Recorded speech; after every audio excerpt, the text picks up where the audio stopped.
وجهه مسود وهو كظيم صدق الله العظيم. قال النبي صلى الله عليه وسلم: من ابتلي من هذه البنات بشيء فأحسن إليهن كن له سترا من النار، أو كما قال عليه الصلاة والسلام. اسٹیج پر تشریف فرما معزز علماء کرام اور پردہ نشی ماں بہنیں اور حاضرین مجلس،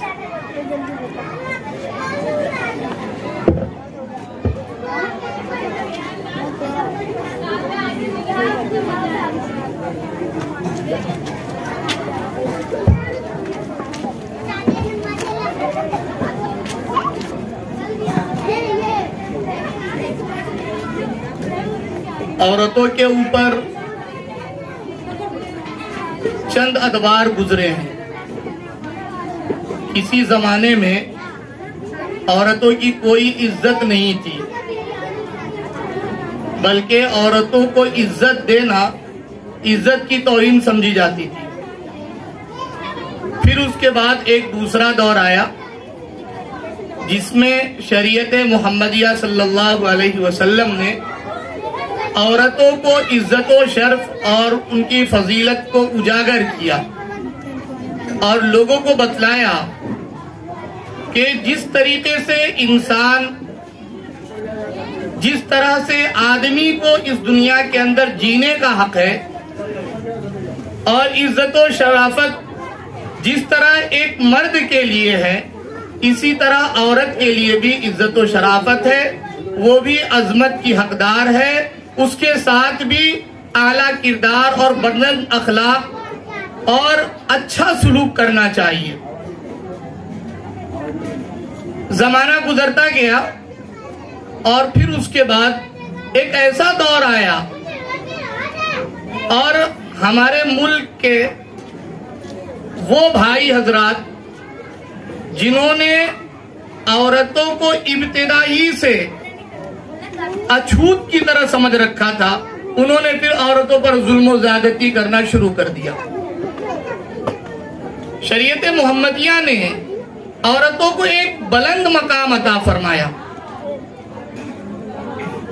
حتیٰ کہ ایک زمانے میں جس وقت شریعت محمدیہ کی ابتدا تھی، اسلام اس وقت وجود پذیر ہوا تھا، آپ صلی اللہ علیہ وسلم کی بعثت ہوئی تھی، ایسے زمانے میں عورتوں کا کوئی حق ہی نہیں تھا اور نہ ہی عورت کو عزت کی نگاہ سے دیکھا جاتا تھا. اگر کسی کے گھر میں لڑکی پیدا ہو جاتی اور کوئی خوشخبری سناتا اس کے باپ کو کہ تمہارے ہاں لڑکی پیدا ہوئی ہے، تو وہ اس کا باپ بازاروں میں چھپا پھرتا تھا، کسی سے ملاقات نہیں کرتا. اگر بھائی ہوتا تو وہ لوگوں سے چھپا پھرتا تھا، کسی سے ملاقات نہیں کرتا، اور یہ تصور کیا جاتا کہ عورتوں کو جینے کا کوئی حق ہی نہیں ہے. آپ صلی اللہ علیہ وسلم نے بتلا دیا کہ عورتوں کو بھی جینے کا ویسا ہی حق ہے جس طرح حق مردوں کو ہے. اور پھر اس کے بعد زمانے دراز تک عورتوں کو تعظیم اور تکریم کی نگاہ سے دیکھا جاتا رہا، چاہے عالم اسلام کے اندر ہو یا عالم اسلام کے علاوہ دوسری سوسائٹیوں کے اندر ہو، کرسچن ہو، یہود ہو، نصارہ ہو. حتیٰ کہ ہندو دھرم بھی عورتوں کو ایک زمانے میں سمان دیتا تھا، عزت دیتا تھا، لیکن رفتہ رفتہ رفتہ رفتہ سمان اور عزت کے اندر کمی لاتا رہا اور ایک زمانے میں ان حضرات نے یہ کہنا شروع کر دیا کہ عورتوں کو کوئی عزت کا مقام دینا درست نہیں ہے. آپ صلی اللہ علیہ وسلم نے ارشاد فرمایا: من ابتلی من هذه البنات بشيء فاحسن الیہن کن له سترا من النار. جس کے گھر کوئی لڑکی پیدا ہوئی ہو اور اس لڑکی کے پیدا ہونے کی وجہ سے اسے کسی بھی قسم کی کوئی تکلیف پہنچی ہو، چاہے مادی اعتبار سے تکلیف پہنچی ہو، چاہے دنیاوی اعتبار سے تکلیف پہنچی ہو، چاہے اس کے علاوہ کسی اور وجہ سے تکلیف پہنچی ہو، تو ان عورتوں کا مقام ظاہر کرتے ہوئے آپ صلی اللہ علیہ وسلم نے ارشاد فرمایا کہ یہ لڑکیاں اپنے ماں باپ کے لیے، یہ لڑکیاں اپنے بھائی کے لیے، یہ لڑکیاں اپنے ان رشتہ داروں کے لیے جنہوں نے ان کی اچھی تربیت کی ہے اور ان کی اچھی دیکھ ریکھ کی ہے اور ان کا ہر اعتبار سے تعاون کیا ہے، ان لڑکیوں کو اللہ رب العزت قیامت کے دن ان مردوں کے لیے آڑ بنا دے گا کہ یہ لڑکیاں ان مردوں کو جہنم میں جانے سے بچا لیں گی۔ کُنَّ لَهُ سِتْرًا مِّنَ النَّارِ۔ عورتوں کا یہ مقام آپ صلی اللہ علیہ وسلم نے ارشاد فرمایا۔ دراصل ایک حدیث ہے، یہ حدیث حضرت عائشہ صدیقہ رضی اللہ تعالی عنہ سے مروی ہے۔ ایک مرتبہ وہ اپنے گھر میں تشریف فرما تھی اور غمگین تھی۔ آپ صلی اللہ علیہ وسلم تشریف لائے، دیکھا کہ اماں عائشہ صدیقہ رضی اللہ تعالی عنہ غمگین بیٹھی ہوئی ہیں۔ پوچھا کہ آخر کیا حال ہے، غمگین کیوں ہو، کس سوچ میں پڑی ہوئی ہو؟ اماں عائشہ صدیقہ رضی اللہ تعالی عنہ نے ارشاد فرمایا، میرے سرتاج، گھر میں ایک عورت آئی تھی جس کے ساتھ اس کی 2 چھوٹی چھوٹی بچیاں تھی، اور اس عورت نے مجھ سے سوال کر دیا کہ کچھ کھانے کے لیے ہے، مجھے دیا جائے۔ میرے سرتاج، میرے گھر میں کوئی ایسی چیز نہ تھی جس سے میں اس کی بھوک مٹا سکوں، چنانچہ میں نے جب ڈھونڈا تو کھجور ایک نظر آیا، میں وہ کھجور لی اور اس عورت کو میں نے دیا۔ وہ عورت اس کھجور کو 2 ٹکڑوں میں بانٹی اور اس کے ساتھ جو اس کی چھوٹی چھوٹی بچیاں تھی ان دونوں بچیوں کو ایک ایک ٹکڑا دے دیا، اور وہ عورت اپنی بچی کو لے کر کے یہاں سے نکل گئی۔ اب میں اپنے اوپر افسوس کر رہی ہوں کہ رحمت للعالمین کا گھرانہ ہے، ایسا گھرانہ ہے جس سے پورے عالم کے اندر، بلکہ پوری دنیا، اور زمین ہو یا آسمان ہو، چاہے چرند و پرند ہو، چاہے سمندر کے اندر تیرنے والی مچھلیاں ہوں، سب کو اسی کے صدقہ طفیل میں روزی دی جاتی ہے۔ آج آقا کے گھر میں اتنا کھانا میسر نہیں ہے جس سے ان 2 بچیوں کا پیٹ بھرا جا سکے، اسی غم میں بیٹھی ہوئی ہوں۔ اس موقع پر آپ صلی اللہ علیہ وسلم نے یہ جملہ ارشاد فرمایا تھا کہ جس کے گھر بھی بچی پیدا ہو اور وہ اپنی بچی کو لے کر کے پریشان ہو، اس کے نگراں، اس کے ذمہ دار بچیوں کی وجہ سے پریشان رہتے ہوں یا کسی بھی قسم کی آزمائش میں وہ مبتلا کیے گئے ہوں، تو یہ بچیاں کل قیامت کے دن آڑ بن جائے گی، اور یہ بچیاں کل قیامت کے دن گواہی دے گی اور اللہ سے کہے گی کہ یا اللہ، یہ میرے سرپرست تھے، یہ میرے والد تھے، یہ میرے بھائی تھے، یہ میرے ذمہ دار تھے، جنہوں نے میری پرورش کی، جنہوں نے میری پرداخت کی اور مجھے اچھے سے سوارا، مجھے پڑھایا لکھایا اور میری دیکھ ریکھ کی ہے۔ یا اللہ تو ان کو جہنم سے محفوظ فرما لے۔ اللہ رب العزت ان کو جہنم سے محفوظ فرما لیں گے۔ میرے دوستو، عورتوں کا مقام کافی بلند ہے۔ عورتوں نے ہر میدان کے اندر کام کیا ہے، اور جس نگاہ سے آج کا معاشرہ عورتوں کو دیکھتا ہے یہ بالکل غلط نگاہ ہے۔ ہر جگہ عورتوں کو یہ سمجھا جاتا ہے کہ یہ کسی کام کے لائق نہیں، یا یہ سمجھا جاتا ہے کہ عورتوں کے کچھ حقوق نہیں۔ اولاً تو عورتوں کو اپنے حقوق معلوم نہیں، اور اگر معلوم بھی ہے تو غلط معلوم ہے۔ اس لیے کہا جاتا ہے کہ اپنے حقوق کو جاننا اور جان کر کے مطالبہ کرنا یہ ایمان کا ایک درجہ ہے، اس لیے حقوق کا جاننا نہایت ضروری ہے۔ آپ حضرات کو معلوم ہوگا کہ صحابیات ہو یا صحابیات کے بعد دیگر حضرات ہو، ان تمام حضرات نے علم دین کو پھیلانے کے لیے جو محنتیں کی ہیں، جو اسفار کیے ہیں، جو تگ و دو کیا ہے، وہ تاریخ کے صفحے پہ لکھے ہوئے ہیں۔ حضرت عائشہ صدیقہ رضی اللہ تعالی عنہ سے 2210 حدیثیں مروی ہیں، عورت ہی تو تھی۔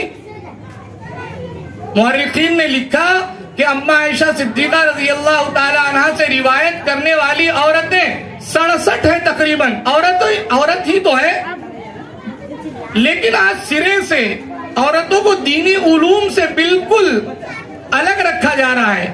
دنیاوی تعلیمات تو خوب دی جا رہی ہے، لیکن اپنی بچیوں کو دینی علوم سے بہرہور نہیں کیا جا رہا ہے۔ ان کو بالکل اس طریقے سے دینی علوم سے غافل رکھا جا رہا ہے کہ نہ نماز کی رہتی ہے نہ روزہ کی رہتی ہیں۔ یہی وجہ ہے کہ شادی ہونے کے بعد چند دن ہی نہیں گزر پاتے کہ آپس میں تکرار شروع ہو جاتی ہے۔ میرے دوستو، تابعین کے زمانے میں عورتیں ایسی ہوا کرتی تھی کہ انہیں پوری کی پوری حدیث کی کتاب یاد ہو جایا کرتی تھی۔ موطا امام مالک حدیث کی ایک کتاب ہے، امام مالک رحمت اللہ علیہ نے اسے لکھ رکھا ہے۔ ان کی بیٹی موطا کی حافظ تھی، دروازے کے پیچھے سے بیٹھ کر کے وہ درس سنا کرتی تھی۔ طالب علم جب امام مالک رحمت اللہ علیہ کو موطا سناتے تھے اور کچھ غلطی کر لیتے تھے تو بچی پیچھے سے دروازہ ٹھکٹکاتی تھی اور باپ سمجھ جاتا تھا کہ ضرور کسی بچے نے غلطی کی ہے، تو باپ امام مالک رحمت اللہ علیہ اس کی اصلاح فرمایا کرتے تھے۔ تو یہ عورتوں کا علمی ذوق تھا اس وقت میں، اور اس وقت ان بچیوں کے والدین اور سرپرست اس طرح سے علمی ذوق رکھتے تھے کہ اپنی بچیوں کو بھی وہ دینی تعلیم دے، اپنی بچیوں کو بھی وہ حدیث یاد کرائیں، ان کو قرآن کریم کا حافظ بنائیں۔ سید التابعین حضرت سعید بن المسیب رحمت اللہ علیہ کبار تابعین میں سے ہیں، بہت بڑے محدث اور بہت بڑے فقیہ۔ ان کی ایک بیٹی تھی، اس کا نام ہے درہ رحمت اللہ علیہ۔ حضرت درہ رحمت اللہ علیہ بیک وقت محدثہ بھی تھی اور فقیہہ بھی تھی، اور لوگ ان سے مسائل پوچھنے کے لیے آیا کرتے تھے۔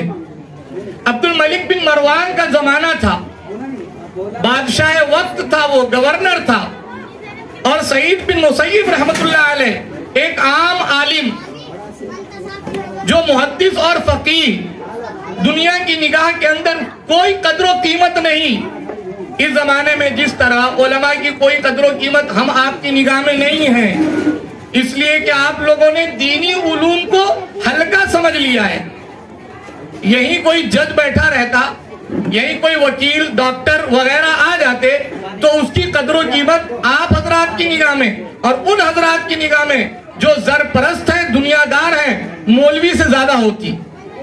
لیکن اس وقت کے زمانے کو دیکھیے، عبد الملک بن مروان یہ گورنر ہے، اس نے سعید بن مسیب رحمہ اللہ کے پاس ایک خط بھیجا۔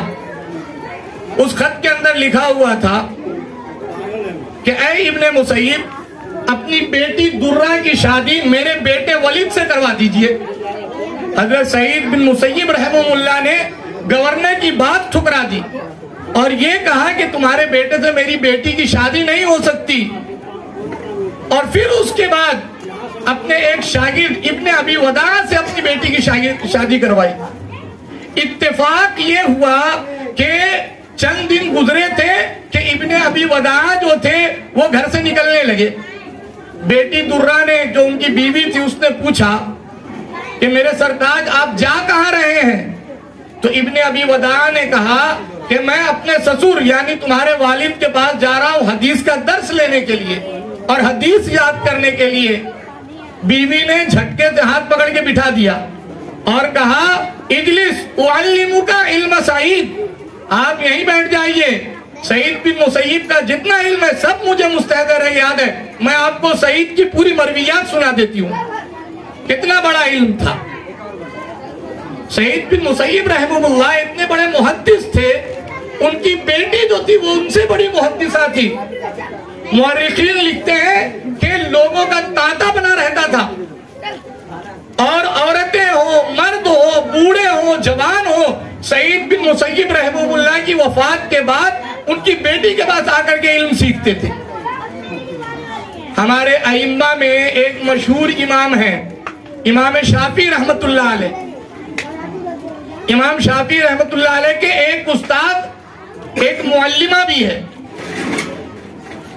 حضرت جعفر صادق رضی اللہ تعالیٰ عنہ کے، حضرت علی ابن ابی طالب رضی اللہ